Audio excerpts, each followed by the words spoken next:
Jinsiy zaiflik bu erkakning hayoti tugadi degani emas. Lekin afsuski minglab erkaklar yillar davomida bu muammodan jim azob chekishadi. Qimmatbaho dorilar ichishadi, turli xil ukollar qilishadi, xalq tabobati yoki mo'jizaviy damlamalarni sinab ko'rishadi. Boshida ozgina yordam berganday bo'ladi, ammo vaqt o'tishi bilan natija nolga tushadi. Qachondir bu vaqtinchalik usullarning bari o'z kuchini yo'qotadi. Bugun men sizga urologiya va andrologiyaning jinsiy zaiflikda davolashda oltin standartda bo'lgan, hattoki jinsiy zaiflikning eng og'ir turida ham aniq yechim beradigan usulni ko'rsataman. Bu penil implantatsiya amaliyoti hisoblanadi. Videoni albatta oxirigacha ko'ring, chunki bugun biz shunchaki quruq ma'lumot bermaymiz. Men sizni to'g'ridan to'g'ri operatsiya xonasiga olib kiraman. Bu jarayon qanday o'tishini, implant qanday ko'rinishini va u qanday ishlashini o'z ko'zingiz bilan ko'rasiz. Ko'pchilik implant so'zini eshitganda qo'rqib ketadi. Lekin aslida bu daho darajasida o'ylangan juda ishonchli mexanizm. Bugun biz amaliyotda birinchi bir komponentli, ya'ni bukiluvchan implant haqida gaplashamiz. Xo'sh, bu amaliyot aynan kimlarga tavsiya qilinadi? Birinchidan, qandli diabetning og'ir formasi bilan og'rigan va qon tomirlari zararlangan bemorlarga. Ikkinchidan, prostata bezining saratonini operatsiyasidan so'ng jinsiy funksiyani to'liq yo'qotgan erkaklarga. Uchinchidan, turli tomir kasalliklari sababli hech qanday dori vositalari, masalan, Viagra yoki Cialis umuman ta'sir qilmay qo'ygan bemorlarga. Eng muhim savol tug'ilishi tabiiy. Operatsiyadan keyin natija qanday bo'ladi? Bemor avvalgi hayotiga qaytadimi? Javobim ha, albatta. Hatto undan ham yaxshiroq bo'lib qaytadi. Bemor bu implant bilan istalgan vaqtda o'zi xohlagancha vaqt davomida jinsiy aloqada bo'la oladi. U charchamaydi, eng kerakli vaqtda pand bermaydi.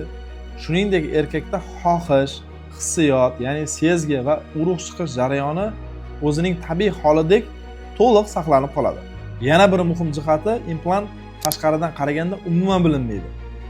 Reabilitatsiya, ya'ni tiklanish jarayoni qanday kechadi? Bu amaliyotning eng qulay tomonlaridan biri, operatsiya juda kichik kesma orqali bajariladi.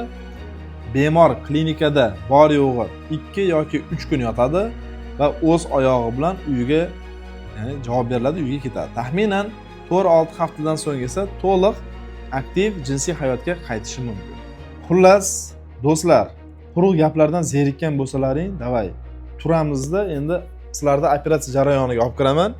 Operatsiyada o'zlaringga qiziqtirgan, ko'pchilikni qiziqtirgan savollarga operatsiya jarayonida demak javob olishlaring mumkin bo'ladi. Operatsiya jarayoni qanday bo'ladi? Operatsiyada vaqt qanaqa bo'ladi? Implant razmeri qanday o'lchanadi? Qanaqa razmerlar kimga qanaqa qo'yiladi?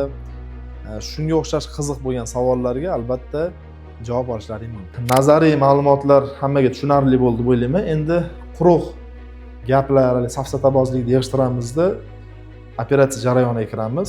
Real operatsiya vaqtida bosqichma-bosqich sizlarga implant xirurgiyasini tushuntirishga harakat qilaman. Sababi rosa ko'pchilik shu savollarni beradi, qiziqishi juda ham baland. Chunki o'zida bu muammolar bo'lmagan erkaklar ham kelajakda shu muammolar yuzaga kelishini ehtimolligi borligini tushunadi va kelajakda bu yechim borligini bilish haqidagi ma'lumot hammaga albatta qiziq. Bizni kuzatishda davom etinglar. Sizlarga yana ham qiziqarli, yaxshi ma'lumotlar berishga harakat qilamiz. Xo'p, do'stlar, mana operatsiya xonasiga ham kirib oldik. Bemorimizga spinal narkoz berilgan, ya'ni regional narkoz hisoblanadi. Beldan pastni sezmaydi, og'riq umuman bo'lmaydi operatsiya jarayonida, lekin o'zi xushida, komfortni biz bilan gaplashib, bemalol bu anekdotlar bo'lsa aytib ham berish mumkin. Bilasizmi anekdotlarni, doda? Ha? Xo'p, bunaqa anekdot nima gapirishimni sababi bor. O'zi juda jiddiy jarayon, jiddiy ish bu. Bemor ham buni ich-ichidan his qilib turadi. Shunaqa oshiqcha напряжение, bosim bo'lmasligi uchun bemorni haligi maksimal komfort holatga tushirishga harakat qilish kerak. Va oddiy jarayon bo'layotganini bildirish kerak. Ya'ni murakkab jarayon bo'layotganini bildirmaslik kerak. Hozir doda o'zi telefonini olib kiryapti. Telefonini o'ynab o'tiribdi. Bizni videoga olmoqchi. Ashitdan turib bizni videoga olingchi, qani? Doda? Esdalik uchun Olaman. nimaga ololmaysiz? To'xtang. Siz boshingizni ko'tarmang. Boshingizni ko'tarish mumkin emas. Xo'pmi? Do'stlar, mana hozir implant qo'yish uchun bo'shliq yaratyapmiz va bujlash jarayoni hozir endi o'lchayapman. 19,5 edi. 12 necha edi? 11,5 da. 10,5 da, 9,5. Hop, 9 deylik. 9,5 ekanmi? Yaxshi. Bu tomonchi. Ikkita 12-13 beringchi. 12,5. Hop, mana implant hozir 12 lineyka qo'yyapmiz. Sababi o'lchaganimizda razmer shunga mos keldi. Ya'ni implant, ikkita implant ikkita qovoq tanaga o'rnatiladi. 120 mm, to есть 12 mm yoki 1,2 cm lik qalinlikdagi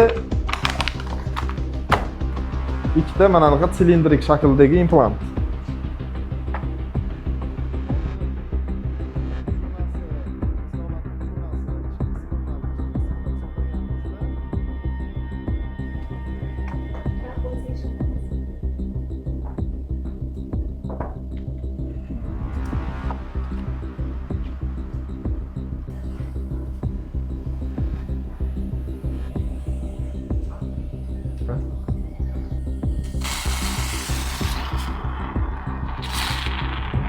Qarab berish kerak bizga.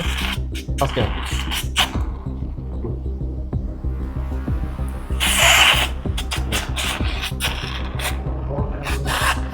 Hop, mana hozir implantni qovoq tarnaga o'rnatish jarayoni. Hop, endi mana shunaqa holatda o'rnatiladi mana. Tekis tushdi xudo xolasa.